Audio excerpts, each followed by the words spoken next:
एक धूप वाले जंगल में जहां सूरज की किरणें पेड़ों के बीच से छनकर आती थीं और हर चीज को सुनहरा बना देती थीं, एक बहादुर शेर रहता था।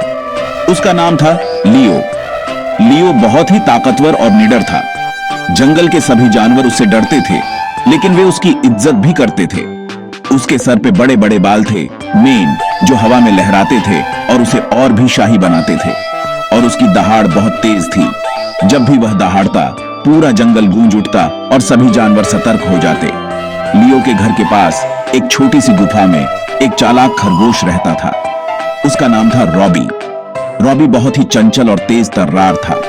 उसके कान लंबे थे, जो उसे दूर दूर की आवाजें सुनने में मदद करते थे, और नाक हमेशा हिलती रहती थी। वह हमेशा कुछ न कुछ सूंघता रहता था, जैसे कि उसे हर चीज की जानकारी होनी चाहिए। लियो को धूप में सोना बहुत पसंद था। वह अक्सर एक बड़े से पत्थर पर लेटकर धूप सेंकता था और आराम करता था। उसे ऐसा लगता था कि धूप की गर्मी उसे और भी ताकतवर बना देती है। रॉबी को इधर उधर उछलना, कूदना और खेलना बहुत पसंद था। वह पूरे जंगल में दौड़ता भागता रहता था और नई नई जगहों की खोज करता था। उसे हर दिन एक नया रोमांच चाहिए होता था।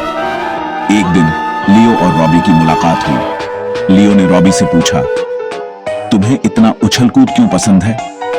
रॉबी ने हंसते हुए जवाब दिया, क्योंकि इससे मुझे खुशी मिलती है और मैं हमेशा नई चीजें सीखता हूं। लियो ने सोचा, शायद मुझे भी कुछ नया करना चाहिए। उसने रॉबी से कहा, क्या तुम मुझे भी अपने खेल में शामिल करोगे?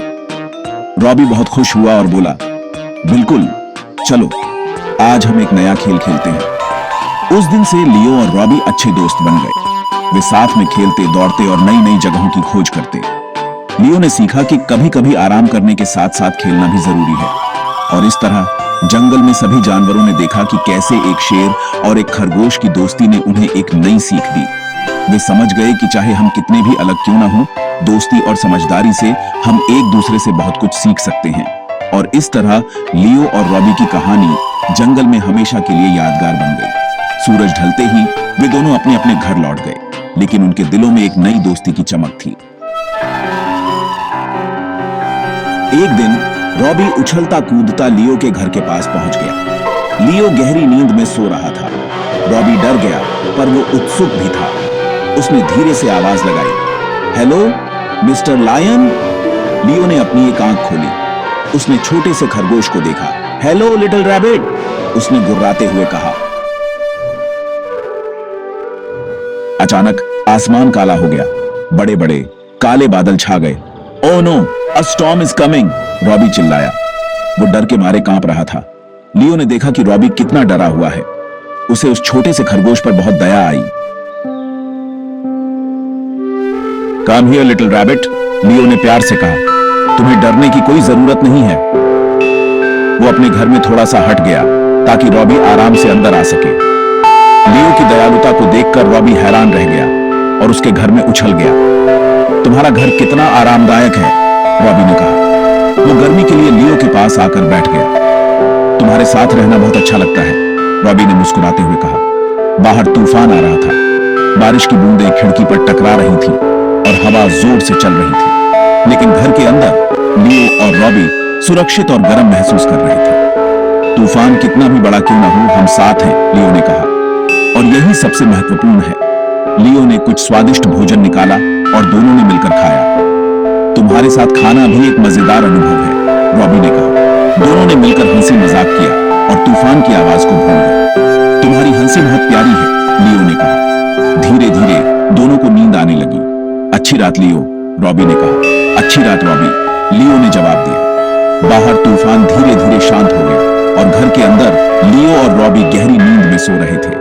सपने मीठे हों, लियो ने सोते सोते कहा। अगली सुबह सूरज की किरणों ने दोनों को जगाया।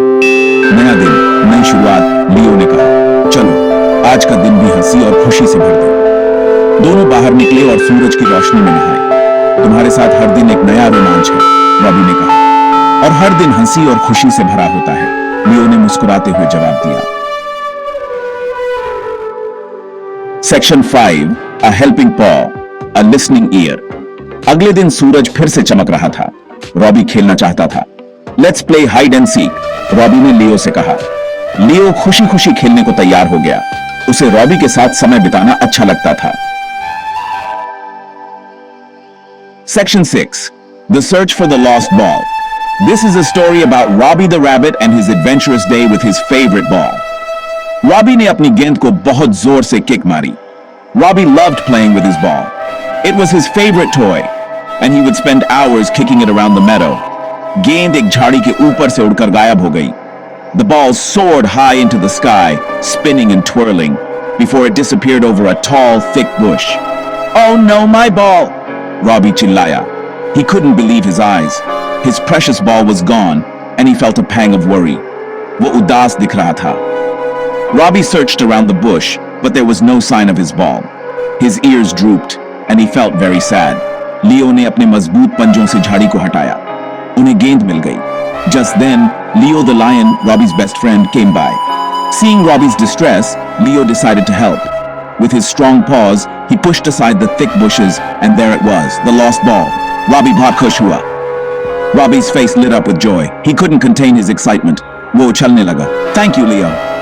He started bouncing up and down, his happiness evident in every hop. "Thank you, Leo," he exclaimed, grateful for his friend's help. Robbie और Leo ने फिर से खेलना शुरू किया. They decided to play together, making sure to keep the ball within sight this time. The meadow was filled with their laughter and joy. सूरज ढलने लगा और दोनों दोस्त घर लौट आए. As the sun began to set, casting a golden glow over the meadow, Robbie and Leo headed home, tired but happy from their adventurous day. उन्होंने एक दूसरे को अलविदा कहा और अगले दिन के लिए योजना बनाई. They waved goodbye to each other, already planning their next adventure for the following day. और इस तरह रॉबी और लियो ने अपनी गेंद को ढूंढ निकाला और एक मजेदार दिन बिताया. And that's how Robbie and Leo found the lost ball and spent a fun-filled day together. The end. Section 7. Friends through and through.